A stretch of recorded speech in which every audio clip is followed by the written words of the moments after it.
पहली तस्वीर जो आपको दिखा रहा हूं ये ज्योतिबा फुले की आज जयंती है। पूरा देश, जो भी लोग बराबरी के पक्षधर हैं, संविधान के पक्षधर हैं, जो महिला साक्षरता, महिलाओं की बराबरी के पक्षधर हैं, वो सब इनकी जयंती को नमन कर रहे हैं।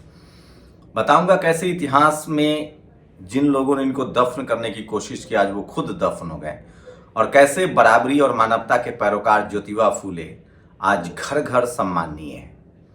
दूसरी तस्वीर है, आज जुमे की नमाज के बाद देश भर में प्रदर्शन हो रहा है। क्या मुंबई, क्या लखनऊ। वक्फ बोर्ड बिल के खिलाफ जो बिल सरकार लेकर आई है, जिसमें गरीब मुसलमानों की चिंता है, उसमें SC ST OBC किसान अल्पसंख्यक पूछ रहे हैं कि मंदिर और मठों पर कब बिल आएगा जिसमें गरीब लोगों को जमीन मिले। क्या ये मुसलमानों को नए तरीके से उनके जमीनों पर नजर है? पूरा मुस्लिम समाज आज वक्फ बोर्ड बिल का विरोध कर रहा है। संविधान सबको शांतिपूर्ण तरीके से विरोध का अधिकार देता है। ये तीसरी तस्वीर है पटना में प्रशांत किशोर की एक बड़ी मेगा प्रोजेक्ट रैली की।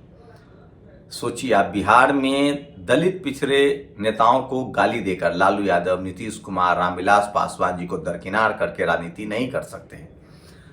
किसी ने ठीक ही लिखा है कि बिहार वो इकलौता मॉडल राज्य है जहां टिकट तो आपको दलित पिछड़ों से ही मांगनी पड़ेगी, या अगर बीजेपी के पास भी दलित पिछड़े नेताओं को ही मुख्यमंत्री बनाना पड़ेगा।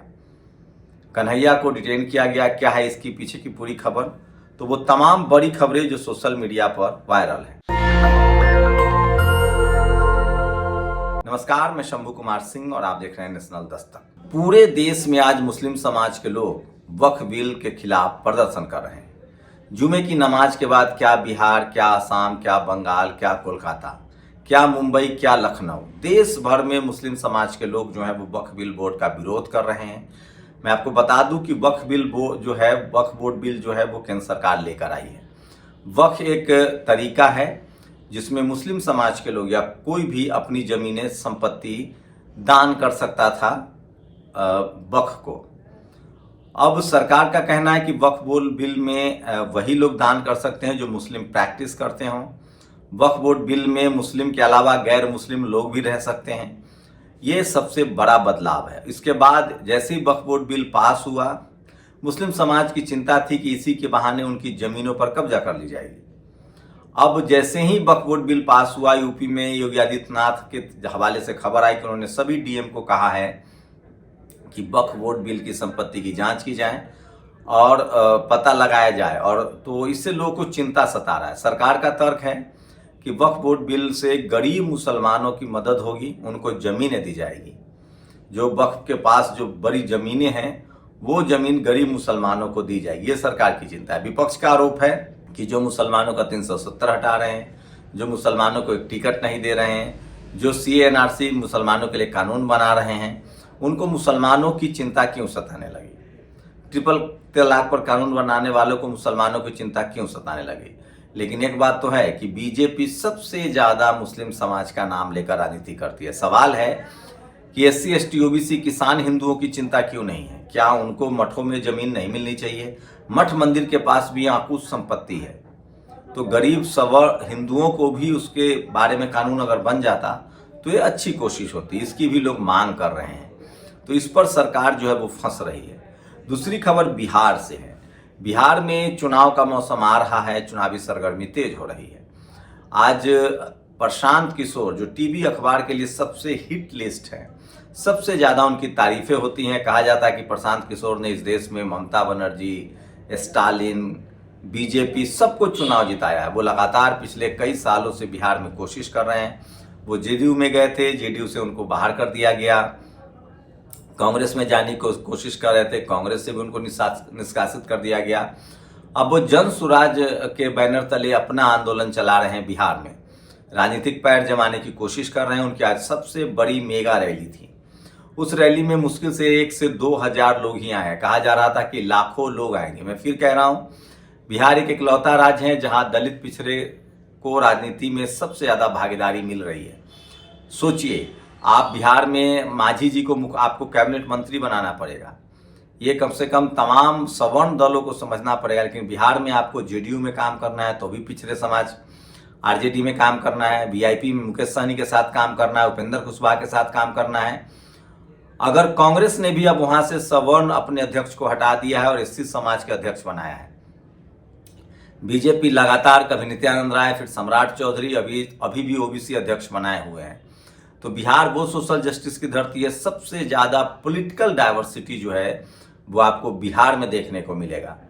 यहाँ दलित पिछड़े के यहाँ हिसाब से ही राजनीति होती है और ये एक सामाजिक बदलाव है, ये बड़ा बदलाव है। और इसी को इस देश की मीडिया, सोचिए, प्रशांत किशोर टीवी में हिट हो सकते हैं, अखबार में हिट हो सकते हैं। प्रशांत किशोर लगातार मैनेज करते हैं, टीवी में इंटरव्यू देते हैं, लंबे लंबे अखबारों में इंटरव्यू देते हैं, लेकिन जब ग्राउंड पर बात हुई तो उनकी रैली में भीड़ नहीं जुटी है।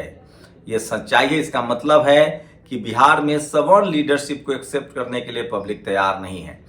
वहीं अशोक महतो, जिनको एक सामाजिक योद्धा माना जाता है, जिन्होंने 17 साल 3 महीने जेल में काटा है, वो लगातार बिहार में जिस तरह से शोषित वंचित समाज के बच्चियों के साथ अन्याय हो रहा है, चाहे वो स्नेहा कुशवाहा का मामला हो, चाहे काजल मंडल का मामला हो, चाहे पासवान का मामला हो, उसको लेकर उन्होंने बिहार में एक बड़ा प्रोटेस्ट कॉल किया है। तो ये भी सबसे बड़ी खबर है जो सोशल मीडिया पर वायरल है। वहीं सोचिए, अखिलेश यादव, संजय सिंह और राहुल गांधी को गद्दार कहकर पोस्टर लगाए गए। कुणाल कामरा ने भी गद्दार शब्द बोला था, किसी नेता का नाम नहीं लिया था, उन पर एफआईआर दर्ज हो गया। अब तो बाकायदा राहुल गांधी, अखिलेश यादव, संजय सिंह, जिन्होंने वक्फ बोर्ड बिल का विरोध किया था, उनको गद्दार कहा जा रहा है। इस पर लोग सवाल पूछ रहे हैं कि जब उनको गद्दार कह सकते हैं, उस पर क्यों एफआईआर नहीं हो रहा। ये सबसे बड़ी खबर है। आपने यूपी में देखा था किस तरह से रामजी लाल सुमन के घर पर हमला करने की कोशिश की गई थी।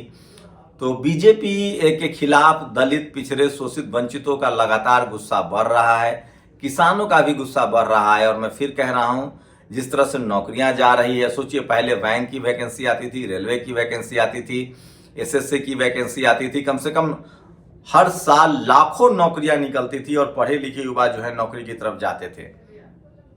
लेकिन धीरे धीरे सही देश में धार्मिक उन्माद बढ़ा है, देश में सांप्रदायिकता बढ़ी है।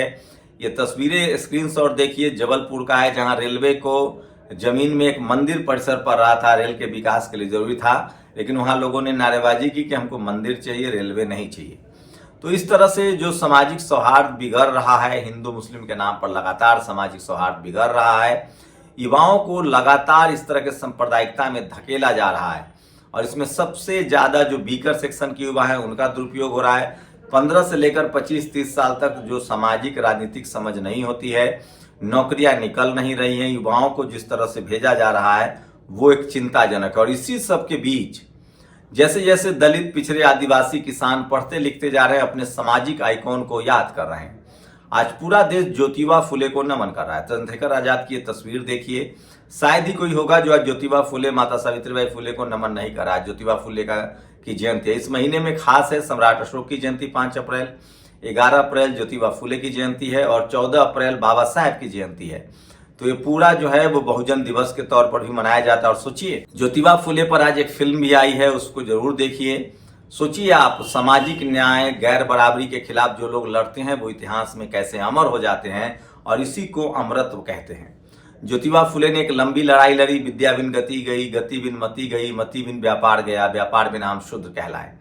उन्होंने गैर बराबरी और जातिवाद के खिलाफ लंबा संघर्ष किया, महिलाओं के लिए पहला स्कूल खोला, पहली टीचर सावित्रीबाई फुले बनी। तो इतिहास कैसे, उनको कोशिश जरूर की गई कि उनको इतिहास में खत्म कर दिया जाए, लेकिन ज्योतिबा फुले ने शिवाजी महाराज के इतिहास को भी पुनर्जीवित किया।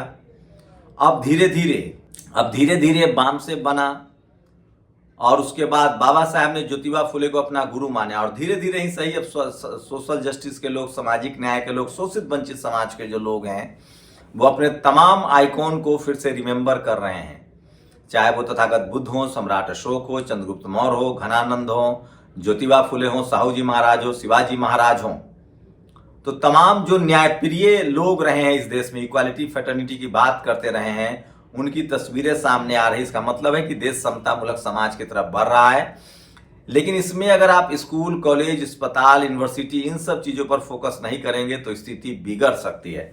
लेकिन धीरे धीरे ही सही, मैं लोकतंत्र की चक्की बहुत महीन पिसती है, और जो सबसे हाशिए के लोग हैं उनके वोट की ताकत है और उनको अब बराबर का मौका मिल रहा है। मैं बार बार कह रहा हूं, 21वीं सदी बाबा साहब की सदी होगी, और बिहार में जिस तरह की राजनीति हो रही है कि दलित, पिछड़े, किसान, आदिवासी, अल्पसंख्यक, जो बहुसंख्यक आबादी है उसके बगैर आप राजनीति नहीं कर सकते। नहीं भरोसा है तो प्रशांत किशोर से पूछिए, जो अपने आप को दुनिया का सबसे बड़ा पॉलिटिकल स्ट्रेटजिस्ट कहते हैं, जो राजनीतिक दलों को दावा करते हैं कि हम चुनाव जिता रहे हैं।